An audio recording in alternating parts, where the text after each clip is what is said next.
Next topic is human ear.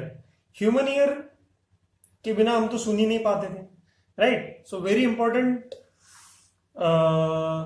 Component. It consist of क्या? 3 parts. Outer ear है ना, इसको 3 हिस्सों में हम बांट सकते हैं। आउटर ईयर यहां से यहां तक is middle ear and this is inner ear. ठीक है, तो टू लेबल इट हमें प्रॉपर अंडरस्टैंडिंग होनी चाहिए ह्यूमन ईयर की, कि जो हमारे आउटर ईयर है ना, उस आउटर ईयर में होता है जो सबसे ब्रॉड पार्ट दिख रहा है आपको, ये फ्लैट वाला कान जिसको हम बोल रहे हैं। ईयर तो ये पूरा है ना, लेकिन ये बाहर का जो एक्सट्रीम पार्ट दिख रहा है that is called as pinna. क्या बोलते हैं इसे? पिन्ना। ठीक। और यहां से ये जो कैनल अंदर तक जा रहा है, एक रास्ता type, that is nothing but ear canal. क्या बोलेंगे इसको? Ear canal. ठीक।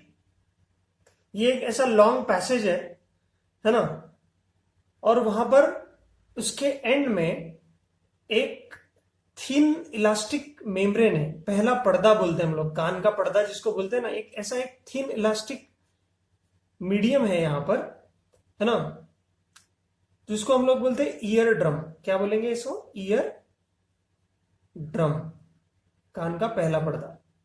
ठीक। तो ईयर ड्रम का साइंटिफिक नेम है थाइम्पैनम या थिम्पैनम। थाइम्पैनम या थिम्पैनम, जो भी आप इसको प्रोनाउंसिएशन करना चाहो। तो आउटर ईयर में ये 2 कंपोनेंट्स आते हैं। तो इसमें आउटर ईयर का काम क्या है कि जो भी सराउंडिंग में वाइब्रेशंस है एयर के थ्रू, मोस्टली एयर कंटेंट रहेगी यहां पे, है ना, तो अब हमें पता है कि साउंड या वाइब्रेशन हमेशा आपको लॉन्गिट्यूडनल फॉर्म में मिलेगा। मतलब it travels in the form of compression and rarefaction. Compression and rarefaction, right? तो कॉम्प्रेशन रेयरफैक्शन वाली जो रेज है, वो यहां साउंड वेव्स है, वो आएगी यहां पर और इस ईयर ड्रम को वाइब्रेट करेंगे, राइट? तो ईयर ड्रम से जो कनेक्टेड है, यहां पर 3 बोन्स कनेक्टेड है। This is first bone is called as hammer, second bone is called as anvil, and third bone, which is like this, is called as stirrup. So we have hammer, anvil and stirrup. ये 3 bones है, hammer, anvil and stirrup. तो जब vibration ear drum तक पहुंचता है, then automatically as they are connected to each other, hammer will start vibrating, consecutively anvil will start vibrating, और third one जो stirrup है वो भी क्या करेंगे? इट इज फ्री, तो क्या हो जाएगा? वो भी वाइब्रेट करने लगेगा। अब ये जो स्टरअप है that is connected to a window that is called as oval window. क्या बोलेंगे इसको? Oval window. तो यहां पर जो विंडो है या फिर यहां पर जो मेम्ब्रेन है that is called as oval window. यहां पे मैं नोट कर देता हूं, दिस इज ओवल विंडो, या ठीक। तो वहां पर ओवल विंडो में एक मेम्ब्रेन है। तो मिडल ईयर में भी थोड़ा प्रमाण में एयर कंटेंट होता है, लेकिन लोअर पार्ट ऑफ जो मिडल ईयर में आपको ये जो लोअर पार्ट दिख रहा है, इस लोअर पार्ट से वो एयर आउटसाइड प्रेशर, मतलब बाहर सराउंडिंग का प्रेशर और कान के अंदर का प्रेशर, ईयर के अंदर का प्रेशर बैलेंस करने की कोशिश करती है थ्रू दिस पाइप या through this tube. Therefore this is called as eustachian tube, CHIAN, EUSTACHIAN, eustachian tube. ठीक। तो वो कहा जाता है थ्रोट। इसीलिए आपने देखा होगा हमेशा ईयर, नोज, थ्रोट, इनके जो डॉक्टर्स होते हैं उनको ईएनटी स्पेशलिस्ट बोला जाता है, क्योंकि ये कनेक्टेड है एक दूसरे से। तो ये थ्रोट में जाता है ये वाला जो ट्यूब है, ताकि बाहर का प्रेशर और अंदर का प्रेशर बैलेंस हो सके। ठीक है, समझ में आ रही है बात? So this is what your human year का structure is.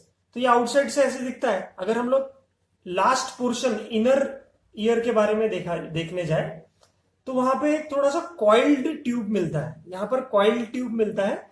That coiled tube is called as cochlea. क्या बोला जाता है इसको? इसको बोला जाता है कॉक्लिया। COCHLEA, या कॉक्लियर भी बोला जाता है। तो दिस इज कॉक्लियर, है ना? तो इसमें क्या लिखा जाता है कॉक्लियर में? ये मिडल ईयर से कनेक्टेड है ना, थ्रू दिस ओवल विंडो। ये भी एक मेम्ब्रेन है।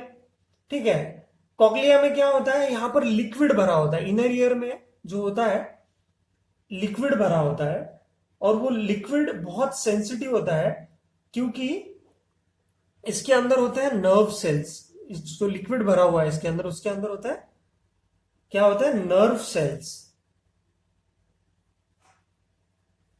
तो नर्व सेल्स का काम क्या है? जो भी सेंसिटिव वाइब्रेशन इनर ईयर तक पहुंचेगी, उस सेंसिटिव मतलब जो भी वाइब्रेशन पहुंचेगी उसको वो कन्वर्ट करता है। ये नर्व सेल्स कन्वर्ट करते हैं, है ना, into electrical pulses, electrical signals, है ना। और वो इलेक्ट्रिकल सिग्नल्स कैरी करेंगे, है ना, जो कॉक्लिया से निकलने वाले जो ऑडिटरी नर्व्स होंगे। क्या होंगे? Auditory nerves. क्या बोलेंगे हम इसको? ऑडिटरी नर्व, जो साउंड को कैरी करेंगे ब्रेन की तरफ।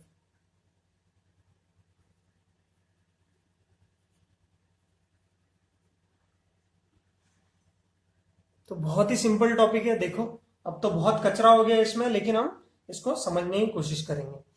तो जब भी आपको पूछा जाए, बेसिकली आप इसको 3 हिस्सों में बांट सकते हैं कि human ear is divided into 3 parts, that is outer ear, middle ear and inner ear.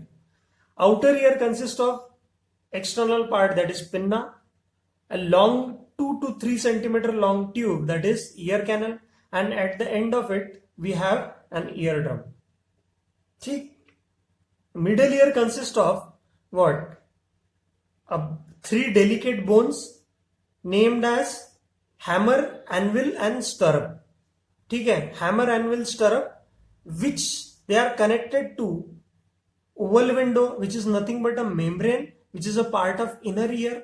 और ये इनर ईयर से कनेक्टेड है एक tube, coiled tube like structure, that is called as cochlear. Cochlear, inside cochlear liquid is filled and that liquid contains nerve cells. और वो nerve cells क्या करेंगे? जो भी वाइब्रेशंस है उनको साउंड या इलेक्ट्रिकल पल्सेस में कन्वर्ट करेंगे, and this electrical pulses will be carried to brain with the help of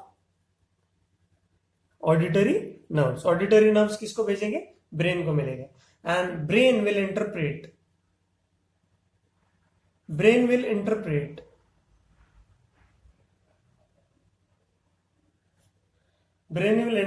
what? Brain interprets this signal, these electrical pulses or signals, है ना, and we get sensation of hearing. क्या कहते हैं हम लोग? Sensation of hearing. हमें क्या मिलेगा? सेंसेशन ऑफ हियरिंग मिलेगा, तो हम सुन पाएंगे. समझ में आ रही है बातें? So whenever we'll get question on this कि explain the working of human ear, आपको सबसे पहले क्या करना है? डायग्राम बनाना है, उसको अच्छे से लेबल करना है. लेबलिंग के बाद आपको उस चीज को एक्सप्लेन करना है, जो भी मैंने यहां पर एक्सप्लेन किया हुआ है. ठीक है, समझ में आ रही है बात? तो यहां पे इनर ईयर के अंदर ये जो कॉक्लियर है, कॉक्लियर के और पार्ट होते हैं, that is semi circular canals, जो कि इसके साथ में जो डायग्राम है वो मैं डाल दूंगा. बस आपको इसको 2 हिस्सों में, 3 हिस्सों में बांटना है कि मिडल ईयर में क्या है, इनर ईयर में क्या है, आउटर ईयर में क्या है. So in this way your human ear is sorted. ठीक है, now in this chapter you are good to go with all the exercises, कुछ भी डाउट नहीं होगा आपको, है ना, और कोई भी प्रॉब्लम नहीं आएगी। अगर आता है कुछ भी डाउट तो आप यू आर ऑलवेज वेलकम कि आप पूछ सकते हो। ठीक है, थैंक यू सो मच, मिलते हैं नेक्स्ट वीडियो में।